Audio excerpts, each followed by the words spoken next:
We spoke with Dr. Yonatan Freeman, an expert on international relations at the Hebrew University of Jerusalem, about the U.S. brokered deal and its impact in the Israel-Gaza conflict and in the region. We are speaking with Dr. Yonatan Freeman, an expert on international relations at the Hebrew University of Jerusalem. Thank you for joining us. And I'd like to ask you, as we are looking at the dramatic developments of this past week, this is a significant policy achievement for U.S. President Donald Trump, not only here in the Israel-Hamas conflict, but it seems also regionally in how he pulled in all the various regional players for this deal, which we hope will go through. Yes, indeed, and we'll have to see exactly if and how it goes through. There's many phases to the deal, and it has a lot of steps, and we'll have to see how it really works out. Undoubtedly, one of the major things that were at play here is really the personal relationship that the U.S. president has had with the Israeli leader. We saw that during his first term, and now we're seeing it during his second term. A personal relationship which really has given Netanyahu a lot of backing, a lot of time to work Israel's policies vis-a-vis Gaza, vis-a-vis the current war.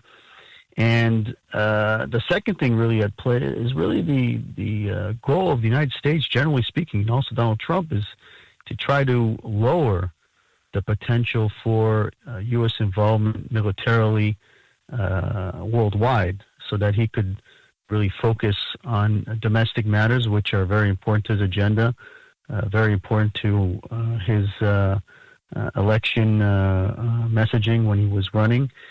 And the U.S. public is also well aware of that if there is a global conflict, if there's something that could really increase the probability of being a regional tension, a regional war, and really impact other countries, this could lead to more U.S. involvement militarily, and that's something that the United States does not want to do, and the United States public does not want to do.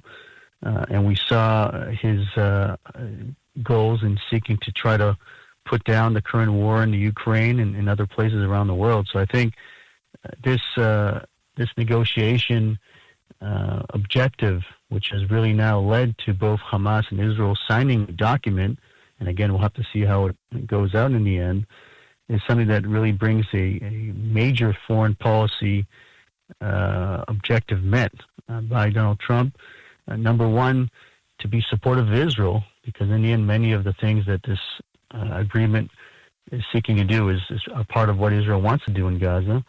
And number two, to try to bring less likelihood that the U.S. would have to be involved militarily if this war continues and continues to maybe potentially involve other countries as it has been, but on a greater scale, for example, Iran and others as well.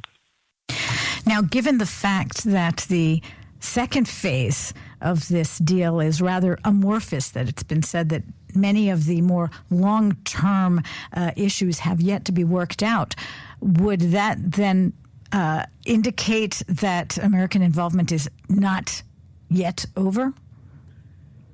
Yes, I think it's not over, and we have to also remember that it's not just about the second phase. It could also be other issues at hand here in terms of, for example, Hamas breaking the ceasefire, seeking to maybe kidnap soldiers, attack soldiers while the first phase is being carried out. And we've seen before in the previous agreement that Israel had with Hamas that led to the release of other hostages, then in the end Hamas broke its word, and Israel had to reinstitute its military campaign in the Gaza Strip. So I think we know that Hamas could potentially break its word, even though it signed something, even though it has certain guarantees. And we know that Israel has been willing in the past to continue to fight if necessary. And obviously, if the second phase of having Hamas being disarmed, leaving the rule of Gaza, having all its assets taken down, such as weapons, tunnels, everything else, and if that doesn't happen, the fact that Israel has said it's going to do it, there's the easy way of having it in a diplomatic way, political way, but there's also the hard way. And I think Israel has proven that it has no beef in returning to the hard way, if necessary, in trying to meet the other two objectives of this war. We have the first objective, getting the hostages out, and that's going to be happening, hopefully. And number two, we have removing Hamas from the rule, and number three, making sure that Gaza is no longer a threat. So if the second phase doesn't go through, I think we can't rule out Israel resuming its military fight, and the fact that most of the Gaza Strip territory will still, over 50%, will still be in Israeli military hands while this deal is going to be carried out with the first phase.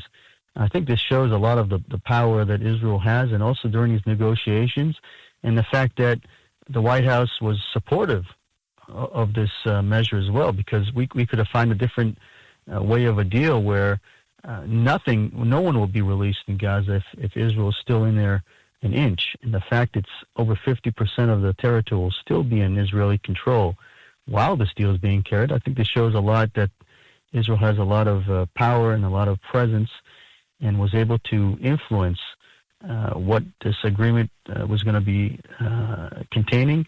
And if, again, Hamas doesn't continue with the deal and do what it needs to do in terms of leaving the rule of Gaza and disarming, we can't rule out Israel resuming the fight after the hostages are being released. And obviously we can't rule out that even after the first phase is completed, Hamas could still, trying to get some kind of a victory picture, commit an attack on Israeli forces, on Israeli civilians, and this could also lead to resumption of the fight as well. Can we expect the involvement also of the other mediating countries, Qatar, Egypt, also Turkey, to be a restraining or constraining factor, at least from the direction of pressure on Hamas? Yes, I think that they have an interest, I think, in trying to bring down the level of fight and battles there in Gaza. I think for two main reasons. Number one, public opinion in their respective capitals. They have pressure on their leaders there to take a more critical stance against Israel and trying to stop this war, and their allegations that Israel is committing various acts in Gaza which are unlawful, which are things that the Arab and Muslim world needs to be with the Palestinians. That's number one.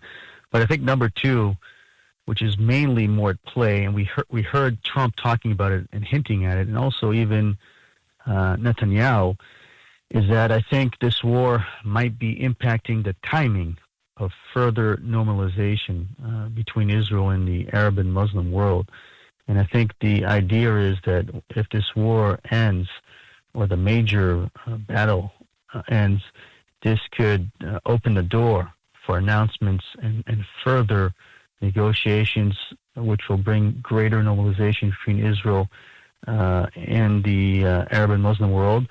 And many of the countries, and we didn't hear of all the names, but Donald Trump talked about it, I think, after he met with Netanyahu in the United States, and also after he was at the UN there, are waiting for this war to die down so that they could continue with normalization with Israel in terms of announcing it, in terms of getting a greater result on that avenue.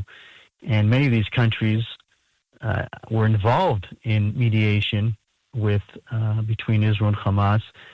Many of these countries are counting on the great positive steps that normalizations could lead to these countries in terms of trade, technology, other things.